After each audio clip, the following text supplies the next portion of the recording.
Sometimes, life changes in the quietest moments. Not with loud speeches or grand gestures, but with a simple act of kindness that no one thinks anyone else is watching. This is one of those stories. A story about a father, a son who couldn't speak, and a waitress whose small kindness turned into something that changed everything. Before we begin, take a moment to subscribe to the channel, tap the like button, and share your thoughts in the comments. Stories like this help remind us of the good still left in the world. You're watching Your Channel Name, where kindness and humanity come first.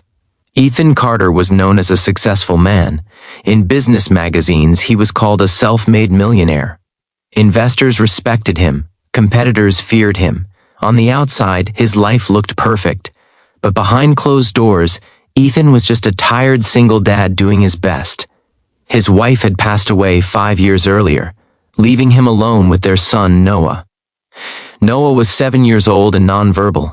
He understood the world around him deeply, but words never came out. Doctors used terms like severe speech delay and limited communication. To Ethan, Noah was simply his son, smart, gentle, and often misunderstood. Ethan loved Noah more than anything, but he carried a constant weight of guilt. His work demanded long hours, meetings, flights, phone calls, endless pressure. He paid for the best therapists, the best schools, the best care money could buy. Still, every night he wondered if his son needed something money could never provide. One rainy afternoon, Ethan decided to take Noah out to lunch. No assistants, no nannies, just the two of them. He wanted to try being present, even if only for an hour. They walked into a small, quiet diner near the edge of town. It wasn't fancy. Vinyl booths, soft music, the smell of coffee and fresh bread. Noah held tightly to his small tablet, tapping shapes and colors on the screen. His safe world. They sat down by the window. Ethan noticed people glance at. When Noah hummed softly, rocking a little in his seat. He felt that familiar tension in his chest, the unspoken judgment, the curiosity, the discomfort of others who didn't understand. Then the waitress came over. Her name tag read Lily. She looked to be in her mid-20s, with tired eyes but a gentle smile. Instead of rushing, she crouched slightly so she was closer to Noah's level. "Hi there," she said softly. "I like your tablet. Those colors are cool." Noah didn't look up. Ethan immediately prepared to apologize, as he always did. "He doesn't," Ethan began. But Lily gently raised her hand, still smiling. "That's okay." She took their order patiently, never once showing irritation. Before walking away, she noticed Noah tapping the same symbol over and over again. She paused. "That one means happy, right?" she asked, pointing. Ethan froze. You know that?" Lily nodded. "My younger brother is nonverbal. He used the same system." Something loosened inside Ethan's chest. A few minutes later, Lily returned with their food. But she didn't just drop the plates and leave. She stayed for a moment, kneeling beside Noah again. "Can I show you something?" she asked gently. Noah hesitated, then nodded slightly. Lily picked up a napkin and drew simple pictures, a smiling face, a cup, a heart. She pointed to the drawings, then to the symbols on his tablet, helping him connect them. "Happy," she said softly. "Drink. Love." Noah's eyes widened. For the first time since they sat down, he looked directly at her. Ethan watched, stunned.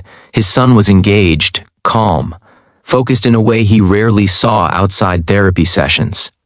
Lily wasn't teaching from a textbook. She wasn't following a method. She was simply being kind. Other customers watched quietly. The diner seemed to slow down. When Lily finally stood up, Noah tapped 2 symbols on his screen and held it toward her. "Thank you," the device said in its robotic voice. Lily smiled, eyes shining. "You're welcome, buddy." Ethan couldn't speak. After they finished eating, Ethan asked to speak to the manager.